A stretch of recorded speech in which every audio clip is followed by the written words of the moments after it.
नमस्कार। आर के क्लास में आपका स्वागत है। हम लोग पढ़ रहे हैं विज्ञान भाग 1 चैप्टर 3 रासायनिक अभिक्रिया और समीकरण, जिसमें आज हम लोग पढ़ने वाले हैं रासायनिक अभिक्रिया के प्रकार। रासायनिक अभिक्रिया के प्रकार पढ़ने से पहले यहाँ दिया है, थोड़ा सोचिए, जो कि इस वर्ष यानी वर्ष 2021 के लिए परीक्षा से रिड्यूस कर दिया गया, एग्ज़ाम में नहीं आएगा, सिलेबस रिड्यूस किया गया है, लेकिन फिर भी अपनी जानकारी के लिए इसको थोड़ा समझ लेना आवश्यक है। तो आइए देखते हैं। पहला क्वेश्चन दिया इसमें, समीकरण 6 के अभिकारक उत्पाद कौन से हैं, लिखिए। ये पीछे दिया गया है समीकरण 6, उसको देख करके लिखना है। और दूसरा क्वेश्चन यहाँ पे दिया गया है, उसको समीकरण को संतुलित करना है। फिर क्वेश्चन नंबर, उसी में 2 पार्ट था। क्वेश्चन नंबर 2 है, नीचे दी गई अभिक्रिया को संतुलित समीकरण, रासायनिक समीकरण लिखना है इसका संतुलित कर करके। और तीसरा जो है, अभिक्रिया दी गई है नीचे, उसमें उत्पाद भौतिक अवस्था के साथ में लिखना है। अभिकारक उत्पाद दोनों लिखना है, उनकी भौतिक अवस्थाओं के साथ में। आइए कर लेते हैं। इसके बाद रासायनिक अभिक्रिया के प्रकार देखते हैं कि कितने प्रकार हैं और उसको समझते हैं। थोड़ा सोचिए का पहला प्रश्न है, देखिए समीकरण 6 दिया है, तो ये पेज नंबर 33 पे आपकी टेक्स्ट बुक में है। समीकरण ये है, वनस्पति तेल और उसके साथ अभिक्रिया हो रही है हाइड्रोजन गैस के साथ 60 डिग्री सेंटीग्रेड पर निकल उत्प्रेरक के साथ में, तो प्रोडक्ट के रूप में वनस्पति घी बन रहा है। तो इसका अभिकारक और उत्पाद बता देना है। तो मैंने इसके अभिकारक कौन कौन से हो गए, हम जानते हैं जो बाएं पक्ष में होते हैं समीकरण के, वो अभिकारक होते हैं यानी रिएक्टेंट होते हैं। जो दाहिने पक्ष में होता है राइट हैंड साइड में, उसे क्या कहते हैं, उत्पाद या प्रोडक्ट। तो यहाँ पर जो है वनस्पति तेल और हाइड्रोजन गैस जो है अभिकारक है, जबकि वनस्पति घी क्या है, उत्पाद है। तो यहाँ इसको ऐसा लिख लेना है, अभिकारक और उत्पाद बता देना है। फिर क्वेश्चन नंबर नेक्स्ट उसके नीचे दिया था, इसको संतुलित करना है।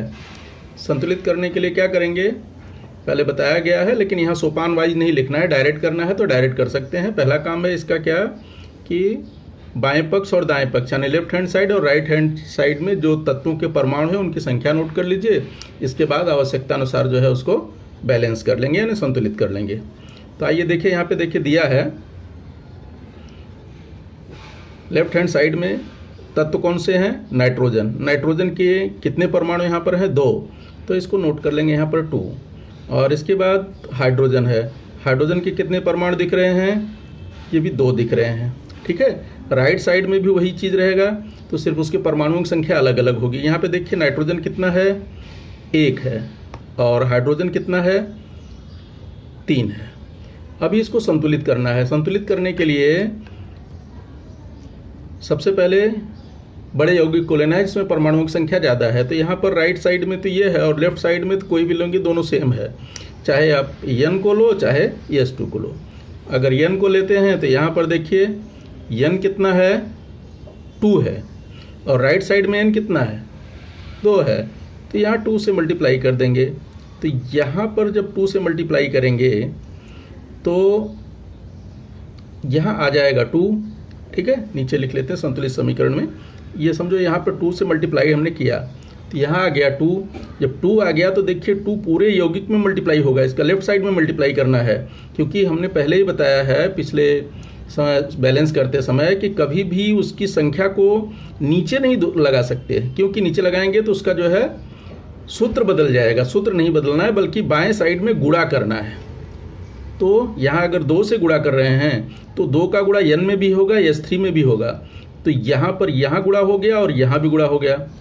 तो अब इसकी संख्या कितनी हो गई, यहाँ इसकी संख्या हो गई 2 और इसकी संख्या कितनी हो गई, 6। ठीक है, अब यहाँ हमने 2 तो लगा दिया। अब ये देखिए ये इक्वल हो गया अपना N2 बैलेंस, N बैलेंस हो गया। अब रह गया H का, H यहाँ पर 6 हो गया।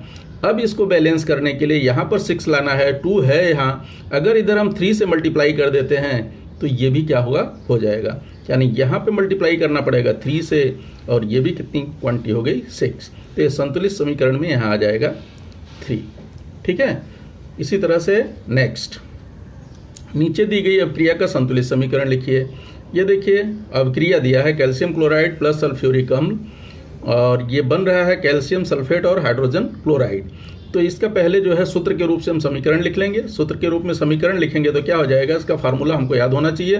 कैल्शियम क्लोराइड का होता है CaCl2, जबकि सल्फ्यूरिक अम्ल का या सल्फ्यूरिक एसिड जो है H2SO4, और कैल्शियम सल्फेट का CaSO4, इसी तरह से हाइड्रोजन क्लोराइड का HCl। अब यहाँ पर भी वही प्रक्रिया है संतुलित करने के लिए। एग्जाम में अगर वो सोपान नहीं पूछा है तो डायरेक्ट यहाँ पर चेंजेस करके कर सकते हैं, और ये जो पोर्शन नीचे लिखना रहता है ये रफ में अपना कर सकते हैं। तो जैसे यहाँ समझो, इसको एज ए रफ समझिए, इसको यहाँ पर निकाल लेंगे और जो भी परमाणु आएंगे वहाँ रख देंगे। पहला काम है उसकी परमाणु संख्या नोट करना, तो परमाणु संख्या नोट कर लीजिए। लेफ्ट साइड देखिए, समीकरण 2 पक्ष होता है, अभिकारक साइड और उत्पाद साइड। अभिकारक को बायां पक्ष और उत्पाद को दायां पक्ष। तो यहाँ LHS में देखिए कितना है, Ca 1 दिख रहा है। क्लोरीन देखिए तो क्लोरीन 2 दिख रहा है। इसके बाद H है तो H की संख्या कितनी है, 2, और S की संख्या है 1, और O की संख्या है 4। राइट साइड में भी वही चीज़ होगा।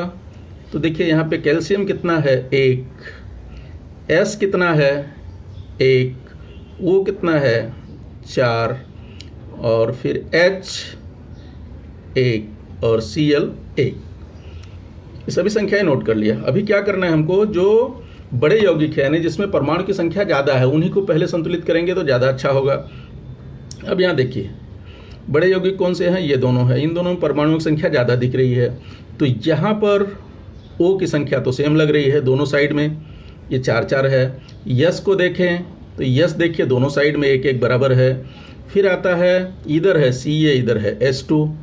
अब अगर S2 को संतुलित करना चाहेंगे तो S2 के लिए देखिए यहाँ पर 1 है, यहाँ पर 2 है, और यहाँ पर कितना है, 1 ही है। यानी H यहाँ पर 2 है, यहाँ पर 1 है। तो यहाँ से हम क्या करेंगे, 2 को मल्टीप्लाइड कर देंगे इसको करने के लिए। तो यहाँ अगर 2 से मल्टीप्लाई कर देते हैं तो ये देखिए यहाँ पर 2 हो जाएगा, और इसका संतुलित समीकरण नीचे लिखा है तो हम उधर रखते हैं, उस पर नहीं चेंजेस कर रहे हैं। ये मान लो यहाँ 2 से हमने मल्टीप्लाई कर दिया। अब 2 से मल्टीप्लाई कर दिया तो H में भी होगा, Cl में भी होगा। अब यहाँ क्या है, 2 का Cl में भी हो गया क्योंकि ये सेम यौगिक है। तो यहाँ पर संख्या इसकी बन गई कितनी, 2। यहाँ पर इसकी संख्या बन गई 2।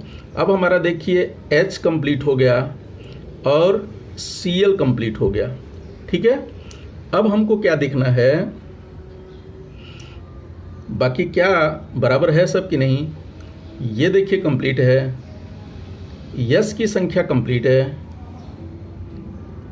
ठीक है, अब क्या बचा, Ca भी क्या है, कंप्लीट है। इस तरह से अपना बैलेंस इक्वेशन जो हो गया, संतुलित समीकरण हो गया, कैल्शियम क्लोराइड प्लस ये CaCl2 प्लस H2SO4, ये बन गया क्या, CaSO4 और 2HCl।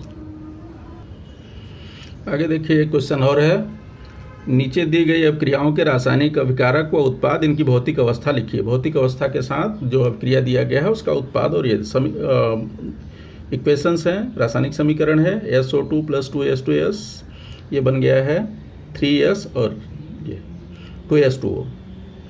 तो इसका देखिए अभिकारक क्या हो जाएगा, लेफ्ट साइड में अभिकारक है ये सल्फर डाइऑक्साइड, ये किस में होता है, गैस में, अवस्था के साथ लिखना है। ये H2S है, ये भी गैस अवस्था में होता है, गैसीय अवस्था में। ये सल्फर है ठोस अवस्था में, और ये पानी है लिक्विड होता है।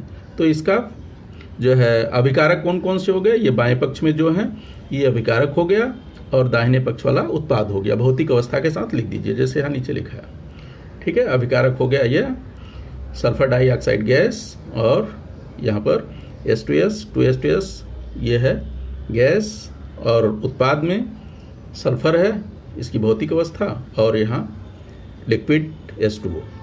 ठीक है, अब इसके बाद इसी तरह से नेक्स्ट अगला, अब यहाँ पर देखिए प्रोडक्ट राइट साइड में होता है और ये रिएक्टेंट लेफ्ट साइड में, यानी अभिकारक यहाँ पर है 2Ag और 2HCl, तो ये लिख लिया गया। और इसका जो है राइट साइड यानी उत्पाद सिल्वर क्लोराइड और हाइड्रोजन। अब इसकी अवस्था दर्शाना है, तो ये सिल्वर किस में होगा, ठोस में, तो इसको लिख देते हैं S, और ये किस में है, लिक्विड में होता है, तो इसको लिख देते हैं इसकी अवस्था लिक्विड।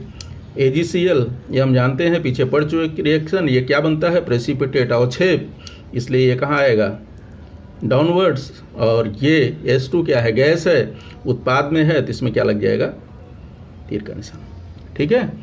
अब आते हैं रासायनिक अभिक्रिया के प्रकार। रासायनिक अभिक्रियाओं के प्रकार, टाइप ऑफ केमिकल रिएक्शंस। रासायनिक अभिक्रिया के अभिकारक और उत्पाद के स्वरूप तथा संख्या के अनुसार, जो रासायनिक अभिक्रिया होगी उसके अभिकारक उत्पाद के स्वरूप तथा उसकी संख्या, क्या संख्या है, उसके अनुसार अभिक्रिया को 4 प्रकारों में बांटा गया है। जिसमें पहला है संयोग अभिक्रिया, दूसरा अपघटन अभिक्रिया, तीसरा जो है विस्थापन अभिक्रिया, और चौथा युग्म विस्थापन अभिक्रिया। तो जिसमें से सबसे पहले पढ़ना है हमको संयोग अभिक्रिया, कॉम्बिनेशन रिएक्शन। इसके लिए यहाँ पे करके देखिए दिया है, जो कि प्रयोगशाला में करना है, लेकिन फिर भी उसको देख लेते हैं। यहाँ पर क्या बन रहा है, एक परख नली लेना है, कांच की छड़ लेना है, बीकर लेना है। रासायनिक पदार्थ में क्या क्या लेना है, हाइड्रोक्लोरिक अम्ल लेना है, अमोनिया का विलयन लेना है, और कली चूना। इन सभी के फार्मूले हमको याद होने चाहिए पहले से।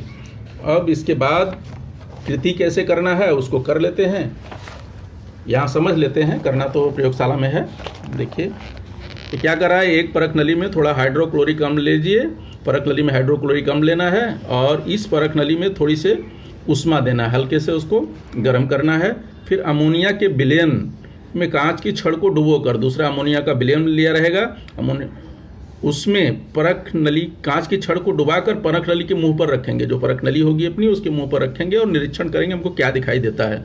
तो हमको दिखाई देगा कि कांच की छड़ के सिरे से श्वेत धुआं निकलता हुआ दिखाई देता है।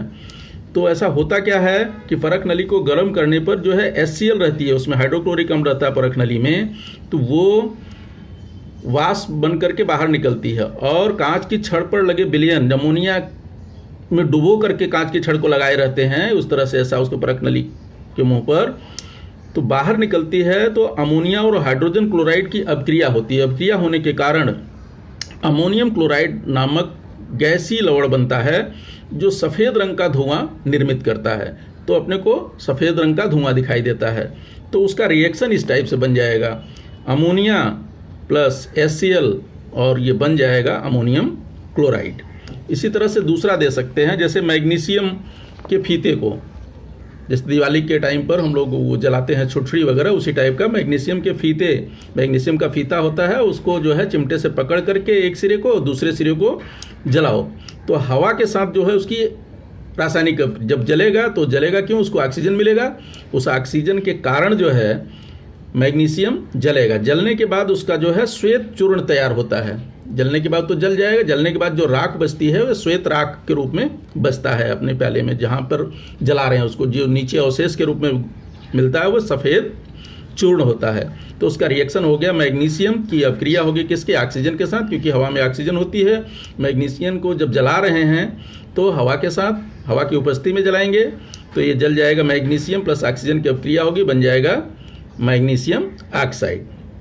इसी तरह से तीसरा अभिक्रिया दिया है, आधा बीकर पानी लीजिए, उसमें कुछ कली चूने कैल्शियम ऑक्साइड के, यानी ये कली चूना पत्थर के चूने हैं, इसको पानी में डालना है, लेकिन इसको जो है प्रयोगशाला में ही करना है, घर पे नहीं करना, क्योंकि ये हानिकारक होता है। जैसे ही ये कली चूने को पानी में डालेंगे बहुत ज़्यादा जो है उष्मा निकलती है, अगर उसके सामने मुंह आएगा तो छाले वगैरह पड़ सकते हैं, तो सावधानीपूर्वक इसको करना रहता है।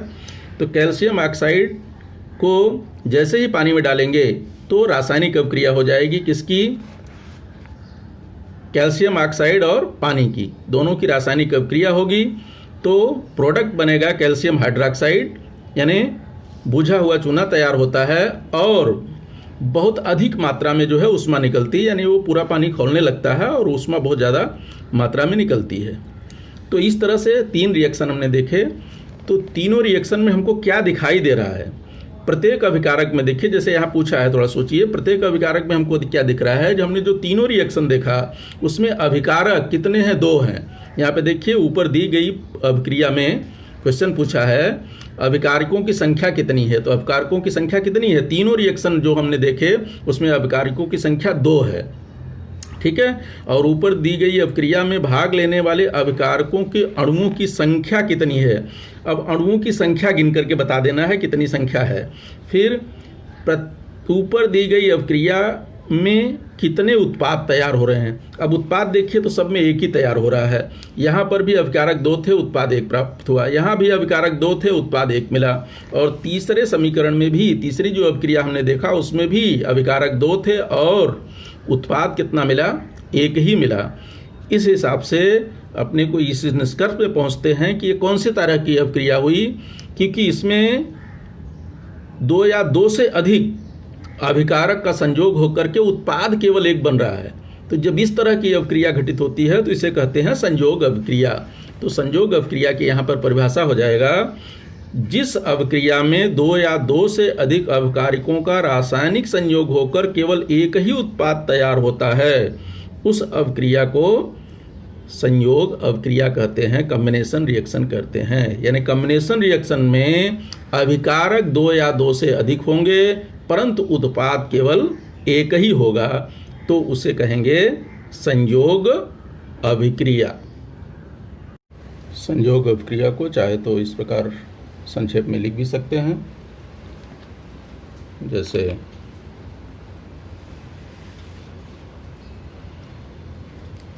देखिए रासायनिक अभिक्रिया के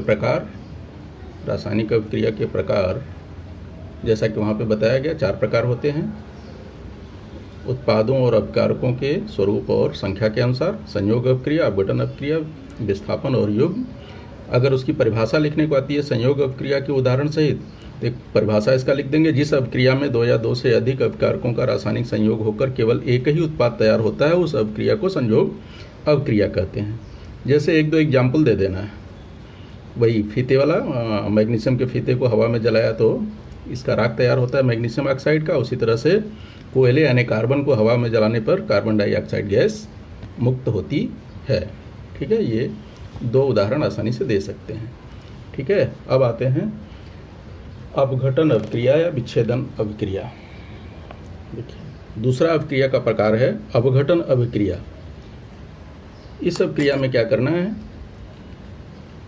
उसमें क्या होता है कि 2 या 2 से अधिक अभिकारक रासायनिक अभिक्रिया के दौरान एक उत्पाद बनाते हैं, जबकि अपघटन अभिक्रिया में क्या होता है कि एक ही अभिकारक 2 या 2 से अधिक उत्पाद निर्मित करते हैं।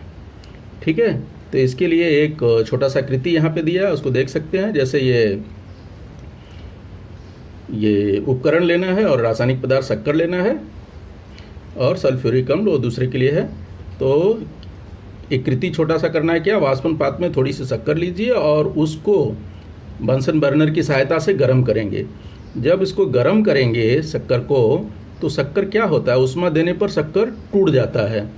क्या बनता है, ये पहले धीरे धीरे पिघलता है, पिघलने के बाद जानते होंगे, घर पे किए होंगे, देखे होंगे, शक्कर को जब गर्म करते हैं तो ये पिघलता है, पिघलने के बाद ये द्रव अवस्था में आता है और अधिक गर्म करेंगे तब इसमें से जलवाष्प निकलता है। यानी इसमें जो शक्कर में पानी का अंश होता है वो गर्म होने पर वाष्प बन करके निकल जाता है और लास्ट में जो है उसकी पेदी में एक कार्बन जो है बच जाता है। यानी ये कार्बन है, कार्बन इधर बच जाता है और ये क्या है, वाष्प है।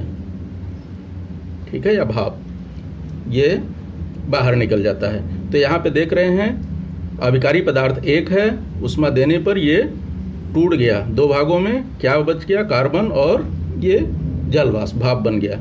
यानी जो है ये किस प्रकार टूट रहा है, कौन सा अपघटन हुआ, ये तापीय अपघटन हुआ। यानी ऊष्मा देने पर ये टूट जा रहा है, यानी विच्छेदित हो जा रहा है। तो विच्छेदन अभिक्रिया क्या हो गई कि जिस अभिक्रिया में एक ही पदार्थ 2 या 2 से अधिक उत्पाद में विभक्त हो जाता है उसे अपघटन अभिक्रिया कहते हैं। दूसरा इसका कृति देख लेते हैं। दूसरी कृति इसने दिया है कि ये 2 परख नली लिया जैसा कि आकृति में दिखाया गया है, और एक जो है बेंड ट्यूब लिया और रबर कार, बर्नर इत्यादि। इसमें करना क्या है कि कैल्शियम कार्बोनेट, रासायनिक पदार्थ इसमें 2 लेना है, कैल्शियम कार्बोनेट और ताज़ा चूने का पानी। करना क्या है, कैल्शियम कार्बोनेट को इस परख नली में लेना है और फिर इसमें कार का ढक्कन लगा के जो वक्र नलिका है यानी मुड़ी हुई पाइप है बेंड ट्यूब है उसको जो है दूसरी परख नली में, जिसके अंदर चूने का ताज़ा पानी रखा हुआ है और उसमें भी कार्क के ढक्कन छिद्रयुक्त वाला है, एक छिद्रयुक्त वाला, उसमें जो है लगा करके रख दिया। अब क्या करेंगे, बंसर बर्नर की सहायता से इसको उष्मा देंगे। जब इसमें उष्मा देंगे तब ये क्या होता है कि देखते हैं कि ये जो चूने का पानी होता है वो दुधिया होने लगता है। इसका मतलब चूने का पानी दुधिया क्यों होता है, इससे स्पष्ट होता है कि इसमें कार्बन डाइऑक्साइड आ रही है। अब कार्बन डाइऑक्साइड कहाँ से आ रही है, यहाँ से आ रही है। कहने का मतलब जब उष्मा देते हैं तो ये कैल्शियम कार्बोनेट का जो चूर्ण है ये टूट जाता है। टूटने के बाद इसमें से जो है नली के थ्रू कार्बन डाइऑक्साइड इस चूने के पानी में आती है, जिससे चूने का पानी दुधिया हो जाता है और यहाँ पर कैल्शियम ऑक्साइड का चूर्ण जो है बच जाता है। तो इस तरह से इसमें अभिकारक कौन सा है, कैल्शियम कार्बोनेट रहता है। जब उसको गर्म किया जाता है तो ये दो प्रोडक्ट्स में, दो उत्पादों में विभक्त हो जाता है। एक तो कैल्शियम ऑक्साइड का चूर्ण परख नली के पेदी में यहाँ पे बच जाता है और कार्बन डाइऑक्साइड मुक्त हो जाती है। इसी तरह से दूसरा अवकटन का यहाँ पे उदाहरण दिया है, जैसे हाइड्रोजन परऑक्साइड। ये स्वतः अपने आप, ये मंद अभिक्रिया है, अपने आप जो है हाइड्रोजन परऑक्साइड जो है विच्छेदित होता रहता है, यानी टूटता रहता है, यानी इसका अपघटन होता रहता है और इसमें क्या बनता है, पानी और ऑक्सीजन गैस मुक्त होती रहती है। ये स्वतः अपने आप क्रिया होती है मंद गति से। ठीक है, इसी तरह से और भी देख सकते हैं, जैसा हम लोग पिछले साल पढ़े थे पानी का विद्युत अपघटन।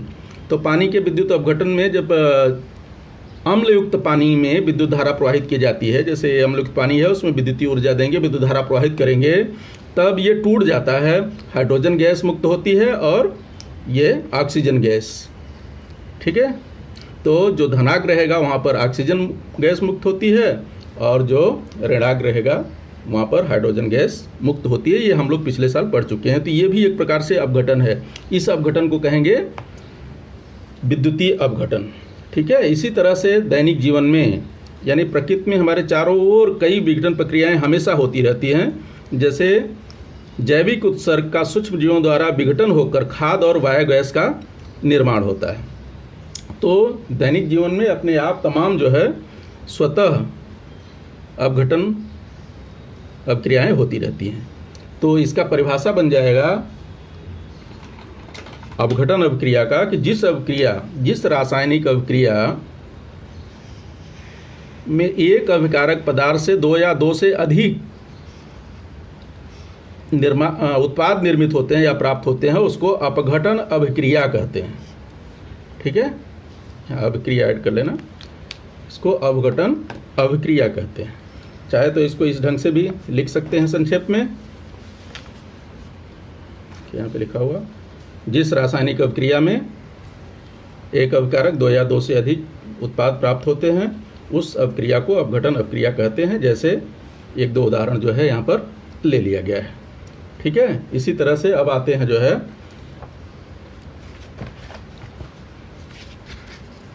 विस्थापन अभिक्रिया। विस्थापन अभिक्रिया से रिलेटेड हमने पहले एक कृति किया हुआ है, देखेंगे इस पार्ट में दिया है। विस्थापन अभिक्रिया एक्चुअल में होता क्या है कि इसमें जो है जो अधिक क्रियाशील धातु है वो कम क्रियाशील वाली धातु के आयन को विस्थापित कर देता है। जैसे कोई यौगिक है, उदाहरण के तौर पर हम पिछली कृति यहाँ पर वही दिया है कि समीकरण 3, यानी जो पिछली कृति हम किए थे शुरू में, ये वाला देखिए यहाँ का ये उदाहरण दिया हुआ है। जैसे ये कैल्शियम कॉपर सल्फेट है, कॉपर सल्फेट में जिंक की अभिक्रिया होती है। वहाँ पे हम लोगों ने लिया था कृति करते समय कि इसका एक्वस सोल्यूशन लेते हैं, जली विलेन लेते हैं, उसमें जिंक के चूर्ण को डालते हैं, जिंक डस्ट, तो बनता है जिंक सल्फेट और कॉपर अलग हो जाता है। तो ये अभिक्रिया को वहाँ पर हम लोगों ने बताया था कौन सा अभिक्रिया है, विस्थापन अभिक्रिया। कैसे है कि देखिए इस यौगिक में Cu है, आयन प्लस आयन है, और ये भी क्या है, धन आयन है, जबकि ये जिंक जो है इसकी अपेक्षा अधिक क्रियाशील है। अर्थात कॉपर क्या है, कम क्रियाशील धातु है अपेक्षाकृत जिंक के। तो जिंक अधिक क्रियाशील होने के कारण ये कम क्रियाशील धातु का स्थान खुद लेता है। ये आयन यहाँ पे आ जाता है और इसको यहाँ से विस्थापित कर देता है, ये इधर आ जाता है। ठीक है, तो इस तरह की जो अभिक्रिया होती है उसको विस्थापन अभिक्रिया कहते हैं। वही देखिए यहाँ पे दिया हुआ है कि जो हमने पिछले कृति किया था, कृति के बारे में दिया है। कॉपर सल्फेट यानी Cu आयन का स्थान Z आयन से परमाणु क्या बनता है, Z आयन बन जाता है, और Z आयन जो है Cu आयन को विस्थापित करके बाद में बाहर जब निकलता है तो वो Cu परमाणु के रूप में बदल जाता है, और यौगिक जो है बदल करके क्या बन जाएगा, यहाँ पर जिंक सल्फेट बन जाएगा। ठीक है, तो इसकी परिभाषा इस तरह से दे सकते हैं जैसा पुस्तक में दिया है। देखो, जब एक यौगिक में स्थित कम क्रियाशील तत्व के आयनों का स्थान, तो यहाँ CuSO4 में कम क्रियाशील कौन सा था, कॉपर, उसका स्थान अधिक क्रियाशील आयन कौन ले लिया, जिंक ले लेते हैं, तो उस रासायनिक अभिक्रिया को विस्थापन अभिक्रिया कहते हैं। इसकी परिभाषा आसानी से यहाँ से लिख सकते हैं। ठीक है, इसका ये एक एग्जाम्पल ये दे सकते हैं जो कि हम पहले पढ़ चुके हैं। दूसरा एग्जाम्पल देना हो तो जैसे आपके पुस्तक में दिया हुआ है यहाँ से कर सकते हैं। जैसे कॉपर सल्फेट है, कॉपर सल्फेट और कौन सा है, ये आयरन है। तो आयरन कॉपर की अपेक्षा अधिक क्रियाशील होने के कारण आयरन जो है इसको हटा देगा, तो यहाँ से जो Cu आयन हट जाएगा तो ये आयरन जो है इसकी जगह पर ले लेगा, तो ये बन जाएगा FeSO4, यानी यहाँ पे बन जाएगा ये FeSO4 और Cu इसमें से क्या होगा, अलग हो जाएगा। ठीक है, और ये एक्वस हो जाएगा और ये सॉलिड। ठीक है, उसी तरह से ये कॉपर सल्फेट के साथ लिया है प्लम्बम यानी लेड, तो इसमें से ये लेड जो है अधिक क्रियाशील होने के कारण Cu को क्या करेगा, विस्थापित कर देगा, यानी Cu का स्थान जो है Pb ले लेगा, तो यहाँ पे बन जाएगा PbSO4 और Cu जो है बाहर हो जाएगा। ठीक है, इस तरह से इसकी परिभाषा लिख सकते हैं। अब आते हैं युग्म विस्थापन अभिक्रिया। युग्म विस्थापन अभिक्रिया में क्या होता है कि इसमें आयनों की अदला बदली होती है। अभिकारक में जो आयन रहेंगे उनकी आपस में अदला बदली हो जाती है, तो अदला बदली हो करके जो है जो प्रोडक्ट प्राप्त होता है, तो ऐसे अभिक्रिया को क्या कहते हैं, युग्म विस्थापन अभिक्रिया, यानी वह अभिक्रिया जिसमें आयनों की अदला बदली होती है उसे युग्म विस्थापन अभिक्रिया कहते हैं। जैसे उदाहरण पिछला ही दिया है जो हम लोग कृति पीछे किए थे, जैसे देखिए यहाँ पे किए थे, ये बेरियम सल्फेट के साथ पोटेशियम क्रोमेट का, बेरियम सल्फेट के विलयन में, जलीय विलयन में पोटेशियम क्रोमेट का विलयन मिलाए थे तो बन गया था बेरियम क्रोमेट। बेरियम क्रोमेट का पीला अवक्षेप प्राप्त हुआ था और पोटेशियम सल्फेट मिला था। तो यहाँ पर देखिए आयनों की अदला बदली हो रही है। इसका जो बेरियम है धन आयन, ये इसके ऋण आयन से जाकर के मिल जा रहा है। ये इसका आयन कहाँ गया, इसके साथ मिल गया, और इसका आयन किसके साथ गया, इसके साथ मिल गया। ठीक है, तो क्या बन गया, बेरियम क्रोमेट बन गया और ये पोटेशियम सल्फेट। और जब ये आयनों की अदला बदली होती है तो वहाँ पर अवक्षेप तैयार होता है। देखो यहाँ पर इसका प्रेसिपिटेट बन रहा है, अवक्षेप बन रहा है, पीला अवक्षेप बेरियम क्रोमेट का बनता है। तो ऐसी अभिक्रिया को युग्म विस्थापन अभिक्रिया कहते हैं। तो जैसे यहाँ पर दिया है वही पिछले कृति के बारे में ही सब पूछ रहा है, इसका परिभाषा लिख सकते हैं आराम से। जैसे यहाँ पे दिया हुआ है, देखिए, जिस अभिक्रिया में अभिकारी पदार्थों के आयनों की अदला बदली होकर अवक्षेप तैयार होता है उस अभिक्रिया को युग्म विस्थापन अभिक्रिया कहते हैं। उदाहरण वही दे देंगे जो पिछले अभी दिखाया हमने, और उसी के बारे में पूछ रहा है इसमें क्वेश्चन के रूप में कि बेरियम सल्फेट के विलयन में पोटेशियम क्रोमेट का डाला, यह कृति याद करो, यानी पीछे हम वो कृति कर चुके हैं उसी को कर रहे हैं। निर्माण हुए अवक्षेप का रंग कौन सा था, तो यहाँ पर जो प्रश्न पूछा उसका उत्तर लिख देंगे। इस टाइप का क्वेश्चन परीक्षा में आता है, तो प्रश्न पूछ करके कृति दे करके और ऐसा छोटा छोटा प्रश्न पूछा जा सकता है। तो इसका आंसर लिख लेंगे, निर्माण हुए अवक्षेप का रंग कौन सा था, याद होगा पीला अवक्षेप प्राप्त होता है, तो यहाँ पर आ जाएगा पीला अवक्षेप। अवक्षेप का नाम लिखना है, अवक्षेप कौन सा बन रहा है, बेरियम क्रोमेट। अभी जैसे देखिए यहाँ पे अवक्षेप कौन सा प्राप्त हुआ था, बेरियम क्रोमेट, तो इसका हो गया। फिर अभिक्रिया का संतुलित रासायनिक समीकरण लिखिए। तो ये इसका संतुलित रासायनिक समीकरण देखिए यहाँ पे लिखा हुआ है, संतुलित रासायनिक समीकरण। और फिर इस अवक्रिया को आप विस्थापन अवक्रिया कहोगे या युग्म विस्थापन। तो इस अवक्रिया को हम क्या कहेंगे? युग्म विस्थापन अभिक्रिया। ठीक है, इसको देखिए इस ढंग से भी लिख सकते हैं अपना कॉपी में। देखिए विस्थापन अवक्रिया, जब किसी यौगिक में स्थित कम क्रियाशील तत्व के आयनों का स्थान दूसरे अधिक क्रियाशील तत्व आयन बनकर ले लेते हैं तो उस रासायनिक अवक्रिया को विस्थापन अवक्रिया कहते हैं। अभी जैसे यहाँ पे उदाहरण दिया आपके पुस्तक में भी जो बताया, तो ये अधिक क्रियाशील होने के कारण ये कम क्रियाशील वाले का स्थान ले लेते हैं और ये इसको विस्थापित कर देते हैं। दूसरा उदाहरण भी अभी पुस्तक में बताया वही है। फिर युग्म विस्थापन अवक्रिया, जिस अवक्रिया में अवकारी पदार्थों के आयनों की अदला बदली होकर अवक्षेप तैयार होता है। क्या बनता है इसमें? अवक्षेप, उसे युग्म विस्थापन अवक्रिया कहते हैं। जैसे उदाहरण लिया वही जो किताब में दिया है, करा वही सेम लिया। देखिए इसका संतुलित समीकरण भी लिख दिया। वहाँ संतुलित समीकरण में भौतिक अवस्था नहीं दर्शाया था, यहाँ भौतिक अवस्था भी लिख दिया गया। से बेरियम सल्फेट एक्वा सोल्यूशन है, ये भी एक्वा सोल्यूशन है। ये यहाँ पर पीला अवक्षेप प्राप्त हो रहा है और ये पोटेशियम सल्फेट मिल रहा है। आयनों की अदला बदली हो रही है। उसी तरह से दूसरा भी ले सकते हैं, सिल्वर नाइट्रेट वाला सोल्यूशन। तो ये सिल्वर नाइट्रेट का सोल्यूशन है, AgNO3 एक्वा सोल्यूशन है। इसी तरह सोडियम क्लोराइड का विलयन है, AQ हो गया। और जब इन दोनों को रासायनिक अवक्रिया होती है तो यहाँ से Ag जो है Cl के साथ आ जाता है और सोडियम जो है नाइट्रेट के साथ आ जाता है। तो AgCl के साथ आकर के सिल्वर क्लोराइड बनाता है, जिसका सफ़ेद अवक्षेप प्राप्त होता है, प्रेसिपिटेट। और सोडियम नाइट्रेट के साथ क्या करके सोडियम नाइट्रेट बन जाता है। तो इस तरह से ये अवक्रिया के चारों प्रकार हुए।